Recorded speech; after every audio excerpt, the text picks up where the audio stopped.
রাতের বেলা অনেক বিপদ হতে পারে, চুরি হতে পারে, ডাকাতি হতে পারে, তারপরে আপনার দুষ্ট জিন শয়তান উৎপাত করতে পারে। এছাড়া আপনার জাদুবিদ্যার কাজ হয় রাত্রেবেলা, মানুষ এগুলো করতে পারে, কুফরি কালাম করতে পারে, ক্ষতিকর প্রাণী আপনাকে কামড় দিতে পারে, অনেক কিছু হতে পারে। আপনি তো ঘুমের মধ্যে আছেন, আপনি জানেন না কি হচ্ছে। অতএব আয়াতুল কুরসি পড়বেন, ইনশাআল্লাহ আল্লাহ পাক আপনাকে হেফাজত করবে ইনশাআল্লাহ। প্রথম কাজ কি? এশার নামাজের পরে কি করবেন? ঘুমিয়ে যাবেন। এখন এশার নামাজের পরে যদি খাবার খান, তারপরে কিছুক্ষণ পড়াশোনা করে হাঁটাহাঁটি করে ঘুমাবেন, কারণ খাবার খাওয়ার সাথে সাথেই বিছানায় যাওয়া উচিত নয়। আর যদি এশার নামাজের আগেই রাতের খাবার খেতে পারে তাহলে সবচেয়ে বেশি ভালো। এইটাই সুন্নাহসম্মত, এশার নামাজের আগেই রাতের খাবার খেয়ে ফেলা, মাগরিব থেকে এশার মধ্যেই রাতের খাবার খেয়ে ফেলা, তারপরে মসজিদে এসে নামাজ পড়ে বাসায় গিয়ে ঘুমানো, এটা সবচেয়ে বেস্ট। বলেন তো আমাদের কোনো ফিকির আছে? আমরা সবাই ঘুমাই কয়টায়? হয় একটায়, নাহলে দুইটায়, নাহলে তিনটায় ম্যাক্সিমাম এখনকার। আমি যে বিষয়টা নিয়ে কথা বলছি এটা খুবই কঠিন। 9টা থেকে 10টার মধ্যে বা 11টার মধ্যে ঘুমাতে হবে, এটা খুবই কঠিন বিষয় এখনকার জেনারেশনের কাছে।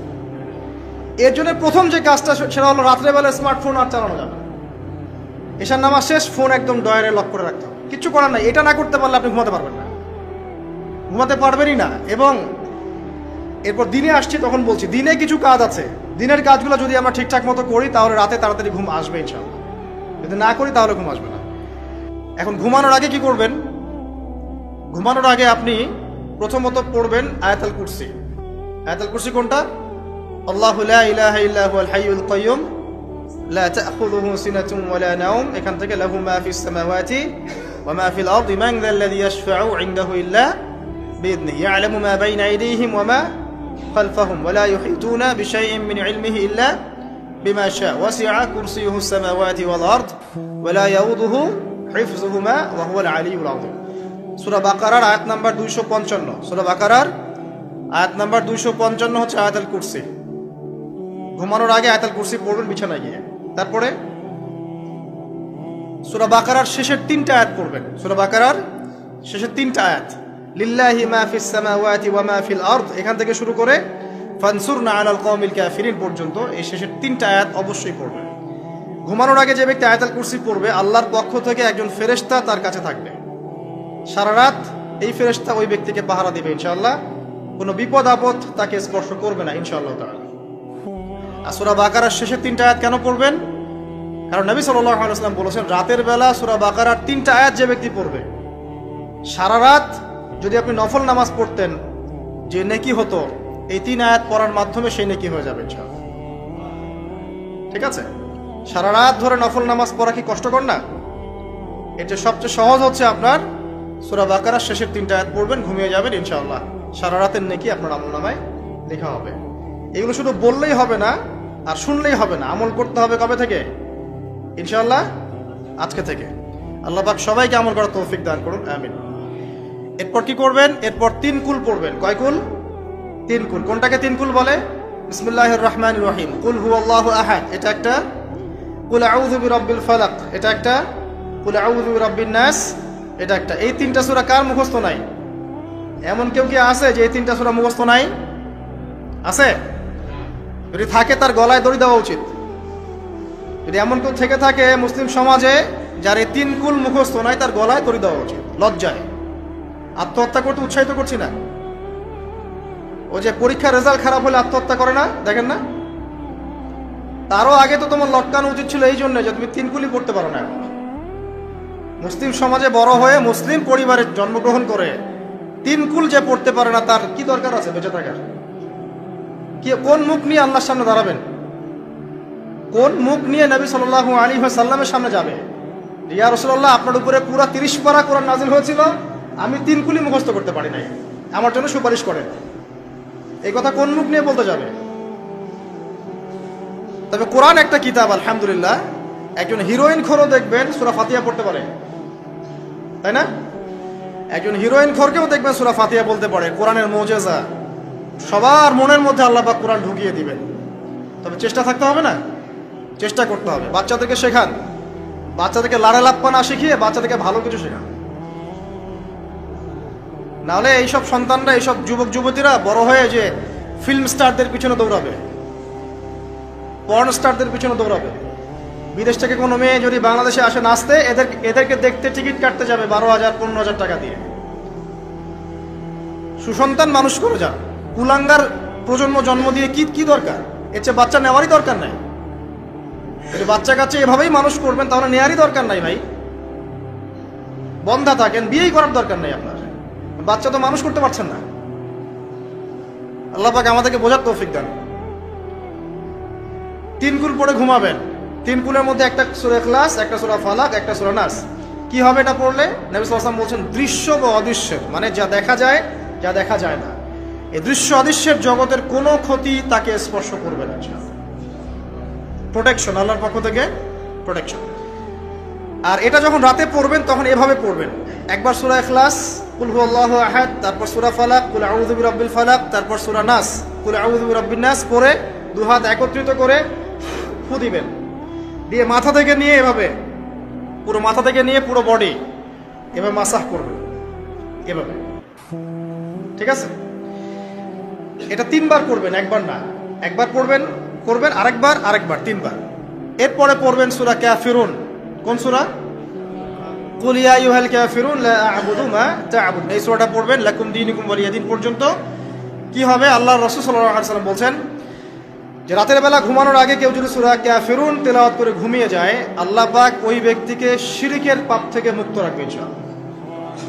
আমি অনেক লেকচারে বলেছি, আবার বলছি যে যত মানুষ জাহান্নামে যাবে, হাজারে যে 999 জন মানুষই জাহান্নামে যাবে, তাদের আমলনামার মূল পাপটা হচ্ছে শিরক। কথা বুঝতে পারছেন? এই যে হাজারে যে পুরো 99% মানুষ জাহান্নামে যাচ্ছে, এটা তো হাদিস। তার মধ্যে যারা জাহান্নামে যাবে তাদের আমলনামায় সবচেয়ে কমন যে পাপটা থাকবে সেটা হলো কি? শিরকের পাপ। কারণ শিরক ছাড়া আল্লাহ পাক যে কোনো পাপ তওবা করলেই যাকে ইচ্ছা মাফ করে দিতে পারে। শিরকরত অবস্থায় কোনো মানুষ যদি মারা যায় তাহলে সে ব্যক্তি জাহান্নামে যাবে, এটাই চূড়ান্ত। ইল্লা মাশাআল্লাহ। তো সূরা কাফিরুন যদি আপনি তেলাওয়াত করেন, আল্লাহ পাক আপনাকে শিরক থেকে বাঁচাবেন। শিরক সম্পর্কে বিস্তারিত জানার জন্য আপনি পড়েন কিতাবুত তাওহীদ। কোন বই? কিতাবুত তাওহীদ। এই বইটাকে পড়েন, দেখবেন এখানে শিরকের সমস্ত বিষয়গুলো লেখা আছে। কোন কোন কাজ করলে শিরক হয়, কোন কোন কথা বললে শিরক হয়, কি চিন্তা করলে শিরক হয়। মনে রাখেন, এই যুগে সবচেয়ে বেশি যে পাপে মানুষ ডুবে আছে এটা হলো শিরকের পাপ। শুধু শিরক নিয়ে আমি আলাদা লেকচার দিব ইনশাআল্লাহ, কারণ এখন শিরকের আলোচনা শুরু করলে আর প্রোডাক্টিভ মুসলিম আলোচনা করতে পারবো। এটা এত ডিটেলস একটা সাবজেক্ট। মনে রাখবেন, শিরক চিন্তায় হয়, কথায় হয় এবং কাজে হয়। এই 3 শ্রেণীর শিরকের বিস্তারিত বিবরণ দেওয়া আছে কিতাবুত তাওহীদ নামক একটা বই। বাজারে কিনতে পাওয়া যায়, পড়ে দেখবেন। আর কি? রাতের বেলা শোয়ার আগে পড়বেন 33 বার সুবহানাল্লাহ, 33 বার আলহামদুলিল্লাহ এবং 34 বার আল্লাহু আকবার। আল্লাহর পক্ষ থেকে আপনার শরীরে শক্তি আসবে। এটা যারা নিয়মিত আমল করে, আল্লাহর পক্ষ থেকে তাদের শরীরে শক্তি আসে। হ্যাঁ, কারণ এইটা রাসূল সাল্লাল্লাহু আলাইহি ওয়াসাল্লাম কাকে শিখিয়ে দিয়েছেন? তার মেয়ে ফাতিমা রাদিয়াল্লাহু আনহাকে। ফাতিমা রাদিয়াল্লাহু আনহা এবং আলী রাদিয়াল্লাহু আনহু, তারা দুজন গিয়েছেন আল্লাহ রাসূলের দরবারে, গিয়ে বলেছেন আমাদেরকে একজন দাসী বা দাস দিন। বাসার অনেক কাজ আমরা করতে পারি না, লাগে না কাজের মানুষ? নবী সাল্লাল্লাহু আলাইহি ওয়াসাল্লাম বলছেন যে আমি কি তোমাদেরকে এমন কিছু শিখিয়ে দিব যেটা তোমাদের এই দাসের অভাব পূরণ করে দিবে, প্রয়োজন হবে না? অবশ্যই শিখিয়ে দিন। তখন নবীজি শিখালেন সাল্লাল্লাহু আলাইহি ওয়াসাল্লাম যে ঘুমানোর আগে 33 বার সুবহানাল্লাহ পড়বে, 33 বার আলহামদুলিল্লাহ এবং 34 বার আল্লাহু আকবার। তোমাদের দাসের প্রয়োজন হবে না ইনশাআল্লাহ। তোর ব্যাখ্যায় অনেক ওলামায়ে কেরাম বলেছেন যে এটা নিয়মিত আমল করতে থাকলে রোগ ব্যাধি কম হয়, শরীরে শক্তি আসে, এনার্জি বাড়ে, আপনি নিজের কাজ নিজেই করতে পারবেন ইনশাআল্লাহ। আসুন সামনে যাই। এরকম ঘুমানোর আরো বেশ কিছু আমল আছে, আমি অল্প কয়েকটা বললাম, এগুলোই করা শুরু করেন, আল্লাহ তৌফিক দান করুন। আর যদি পারেন ওযু করে ঘুমাতে পারলে আরো বেশি ভালো হয়। এবার আপনি ঘুমাচ্ছেন ডান কাত হয়ে, কি পড়বেন এই সময়? আল্লাহুম্মা বিসমিকা আমুতু ওয়া আহইয়া। আলহামদুলিল্লাহ, দোয়া সবার মুখস্থ আছে। এবার ঘুমান। এই যে ঘুমাচ্ছেন আপনি 3 ঘন্টা বা 4.5 ঘন্টা বা 6 ঘন্টা, আপনার এই পুরো ঘুমটা হবে ইবাদত ইনশাআল্লাহ তাআলা। এবং পবিত্র অবস্থায় ঘুমানোর অভ্যাস করতে থাকলে আল্লাহর পক্ষ থেকে আপনি সত্য স্বপ্ন দেখতে পারেন। এখনকার সায়েন্স এগুলা বিশ্বাস করে না, আর এই সায়েন্সকে নিয়ে আমার কোনো মাথা ব্যথাও নাই। কারণ এই আজকে একটা কথা বলে, কালকে একটা কথা বলে, ঠিক আছে? তো আল্লাহর পক্ষ থেকে আপনি সত্য স্বপ্ন দেখতে পারেন। ইউসুফ আলাইহিস সালাম জেলখানায় বন্দী, সূরা ইউসুফ পড়ে দেখেন। তখন কয়েদিদের মধ্যে দুইজন স্বপ্ন দেখেছে। একজন স্বপ্ন দেখছে তার মাথার উপরে রুটি, উপর থেকে পাখি এটা ঠোকরে কি করছে, খেয়ে নিয়ে চলে যাচ্ছে। আরেকজন স্বপ্ন দেখেছে যে সে শরাব পান করাচ্ছে একজনকে, আছে না সূরা ইউসুফে? তো ইউসুফ আলাইহিস সালাম বললেন যে যার মাথা থেকে পাখি ঠোকরায় খেয়ে নিচ্ছে খাবার, তাকে শুলদণ্ড দেওয়া হবে, আর যে শরাব পান করাচ্ছে সে অতি শীঘ্রই মুক্ত হয়ে যাবে, জেল থেকে ছাড়া পেয়ে যাবে। কয়দিন পর তাই হলো। এই যে স্বপ্ন যারা দেখেছে এরা কি মুসলিম? এই স্বপ্ন যারা দেখেছে এরা কিন্তু মুসলিম না। ইউসুফ আলাইহিস সালাম মুসলিম, তিনি আল্লাহর নবী, তিনি স্বপ্নের ব্যাখ্যা করছেন, কিন্তু এখানে একজন অমুসলিমের স্বপ্ন সত্য হয়েছে। একজন অমুসলিমকে আল্লাহ পাক স্বপ্ন দেখাতে পারেন, দলিল আছে কোরআনে। সত্য স্বপ্ন বলে একটা বিষয় আছে, যেটার জন্য অবশ্যই আল্লাহর পক্ষ থেকে নূর দরকার, স্বচ্ছ একটা মন দরকার, কলবুন সালিম দরকার, বেশি বেশি আমল দরকার, হ্যাঁ, আধ্যাত্মিকত্ব দরকার, আল্লাহর মারিফত দরকার। তারপরে ইনশাল্লাহ সত্য স্বপ্নের প্রশ্ন আসবে। সারাদিন টিভি দেখে, গান সিরিয়াল দেখে, গালিগালাজ করে, গীবত তহমত করে, খোঁচাখুচি করে, চুলাচুলি করে, এদের সাথে সত্য স্বপ্নের কি সম্পর্ক আছে? এদেরকে তো শয়তান স্বপ্ন দেখাবে। কথা বুঝতে পারছেন না? ফজরের নামাজের পরে নবী সাল্লাল্লাহু আলাইহি ওয়াসাল্লাম বসে থাকতেন, সাহাবীরা তাকে বলতেন কে কোন স্বপ্ন দেখেছেন, তিনি বলতেন, এবং তিনি স্বপ্নের ব্যাখ্যা ইন্টারপ্রিটেশন করতেন যে এটা এটা এটা এমন, এটা এমন। এমনকি এই যে আপনার উহুদের যুদ্ধের আগের রাতে অনেক সাহাবী স্বপ্ন দেখেছেন, এবং পরের দিন দেখবেন উহুদের দিনে অনেক সাহাবী শহীদ হয়েছে। তো যাই হোক, ওইদিকে আমি যাচ্ছি না। তো এই যে ঘুমটা আপনি ঘুমাচ্ছেন, ইনশাআল্লাহ আপনার ঘুমটা কি হচ্ছে? ইবাদত হচ্ছে না? আলহামদুলিল্লাহ। আলেম যারা, তাদের ঘুমও ইবাদত।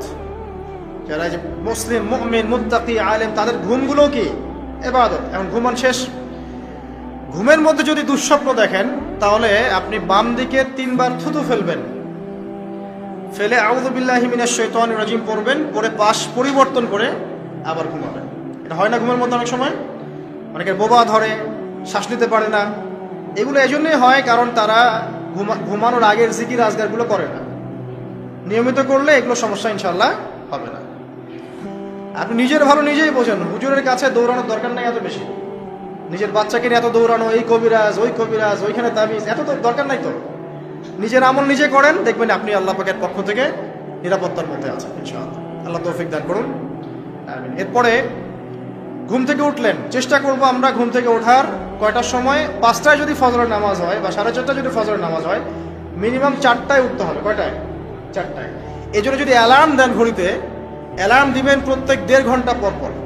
মনে করেন যে আপনি 1.5 ঘন্টা ঘুমাতে যাচ্ছেন, তাহলে 1.5 ঘন্টা পরে অ্যালার্ম সেট করবেন, অথবা 3 ঘন্টা পর, অথবা 4.5 ঘন্টা, অথবা 6 ঘন্টা। মানে 1.5 ঘন্টার গুণিতক দিয়ে আপনি অ্যালার্ম সেট করবেন, দেখবেন উঠতে পারবেন খুবই ইজিলি। এতে 1.5 ঘন্টায় আপনার ঘুমের সার্কেলটা পূর্ণ হয়।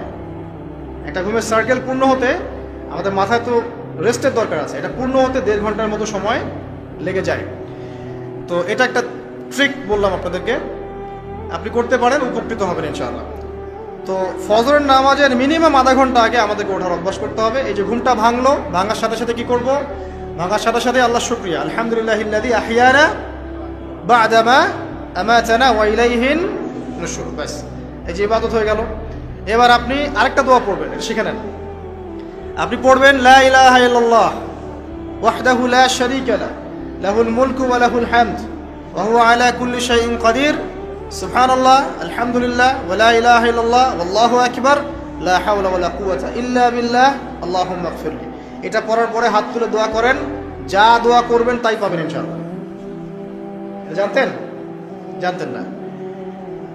তো এই দোয়াটা হচ্ছে দোয়া কবুলের অস্ত্র। ঘুম থেকে ওঠার পর যদি এই দোয়াটা করে দোয়া করেন, ইনশাআল্লাহ দোয়া কবুল হয়ে যাবে ইনশাআল্লাহ। আমাদের জীবনে চাওয়া পাওয়ার কি অভাব আছে? প্রচুর চাওয়া পাওয়া। বৈধ চাওয়া পাওয়াগুলোকে পাওয়ার জন্য আল্লাহর সাথে সম্পর্ক করতে হয়, আর আল্লাহ পাকের সাথে সম্পর্কে কিছু ওসিলা, মাধ্যম লাগে। এই দোয়াগুলো হলো মাধ্যম, আমলগুলো হচ্ছে মাধ্যম। তো আল্লাহ পাক যেমনটা বলেছেন, ফাযকুরুনি আযকুরকুম ওয়াশকুরুলি ওয়া লা তাকফুরুন, তোমরা আমাকে স্মরণ করো, আমিও তোমাদেরকে স্মরণ করব। আল্লাহ পাক তো এভাবে বলেছেন, যখন একজন মানুষ মনে মনে আমাকে ডাকে আমিও মনে মনে ওকে স্মরণ করি। মনে করেন আপনি মনে মনে আল্লাহকে বলছেন, আল্লাহ আমি অসুস্থ, আমাকে শেফা দাও, বা আমার রিজিকের টেনশন আছে, আমার রিজিকের টেনশন দূর করে দাও, আল্লাহ আমাকে হেফাজত করো, আল্লাহ আমাকে দিনের জ্ঞান দাও, তোমার আনুগত্য করার তৌফিক দাও। এই যে মনে মনে আপনি আল্লাহকে ডাকছেন, নিঃসন্দেহে ওই মুহূর্তে আল্লাহ পাক আপনাকে স্মরণ করছে। সাত আসমান ভেদ করে আরশের উপর থেকে আল্লাহ পাক আপনাকে স্মরণ করছেন। আল্লাহ পাক বলছেন, যখন একজন মানুষ জনসমক্ষে আল্লাহকে স্মরণ করে, যেমন আমরা এখন করছি, জনসমক্ষে সবার সামনে আল্লাহর কথা আলোচনা করছি, আল্লাহ পাক বলছেন আমিও তখন এর চেয়ে অনেক উত্তম জনসমাবেশে ওই বান্দাদের কথা স্মরণ করি। আল্লাহ পাক আমাদের কথা স্মরণ করছেন, আমাদের কোনো ফিলিংস আছে? আল্লাহ আমাদের কথা স্মরণ করছেন, ওই যে যুবক ছেলে বসে বসে ফোন টিপছে, কোনো ফিলিংস আছে? মানে মনস্তাত্ত্বিকভাবে অন্তরে যখন নূর থাকে না, পাপ করতে করতে যখন অন্তরটা কলুষিত হয়ে যায়, কোনো ফিলিংস কাজ করে না। একজন খুন করবে, কোনো ফিলিংস নাই। সুদ খাচ্ছে, কোনো ফিলিংস নাই। জেনা করছে ডেইলি, কোনো ফিলিংস নাই। দেখবেন ঘুষ নিচ্ছে, দুর্নীতি করছে, মানুষের সম্পদ আত্মসাৎ করছে, যারা পরিমাণ ফিলিংসও নাই যে আমি একটা পাপ করছি। কখন এরকম হয় জানেন? যখন এক কথায় যখন মানুষ পাপ করতে করতে করতে করতে, এই যে কলব বলে একটা কথা আছে, এই কলবের উপরে কালো কুৎসিত একটা মরিচা পড়ে যায়, তখন আর ফিলিংস কাজ করে না। তো ফিলিংস কাজ করানোর বুদ্ধি কি? দুইটা বুদ্ধি আছে। এক, বেশি বেশি কোরআন তেলাওয়াত করা, তাহলে অন্তরের মরিচা দূর হয়ে যাবে ইনশাআল্লাহ। আর দুই হচ্ছে বেশি বেশি মৃত্যুর কথা স্মরণ করা, তাহলে মনের মধ্যে যে কালিমাগুলো আছে আস্তে আস্তে দূর হবে ইনশাআল্লাহ। মৃত্যুর কথা কে স্মরণ করে? এখন মানুষ তো চলাফেরা করে এমন ভাবে যে কোনোদিন মরবেই না। কে স্মরণ করে? যে টেবিলের তল দিয়ে ঘুষ নিচ্ছে ও স্মরণ করে মৌতের কথা? যে মেয়েটা বোরখা পরে যে ডেটিং করে বেড়াচ্ছে, জেনা করে বেড়াচ্ছে, ও কি মৃত্যুর কথা স্মরণ করে? যে ছেলেটা এখনকার যুব সমাজের বেশিরভাগই মাদকের সাথে সম্পৃক্ত, গার্লফ্রেন্ড বয়ফ্রেন্ড অ্যাফেয়ার্সে আছে, হ্যাঁ, টিকটক প্রজন্ম, আড্ডাবাজি করে সময় কাটায়, গুন্ডামি করে, মাস্তানি করে, এর মৌতের কোনো ফিকির আছে?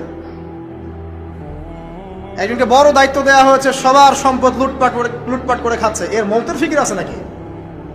এর মধ্যে ফেরাউনি চেতনা এসেছে, আনা রব্বুকুমুল আলা, আমি মহান রব, আমি তোমাদের মহান রব। ওদের মধ্যে ওই চেতনা কাজ করছে যে সূরা মুমিনুনে যেটা বলা আছে যে আমরা এখানেই জন্ম নেই, এখানেই মারা যাই, আমরা পুনরুত্থিত হব না। ইন হিয়া ইল্লা হায়াতুনা দুনিয়া নামুতু ওয়া নাহইয়া ওয়া মা নাহনু বিমাবউসিন। আমরা এই দুনিয়াতেই বাঁচি, দুনিয়াতেই মরি, আমাদের কোনো পুনরুত্থানের কিছু নাই। এদের চেতনা এমন। কে ফিকির করে মরতে?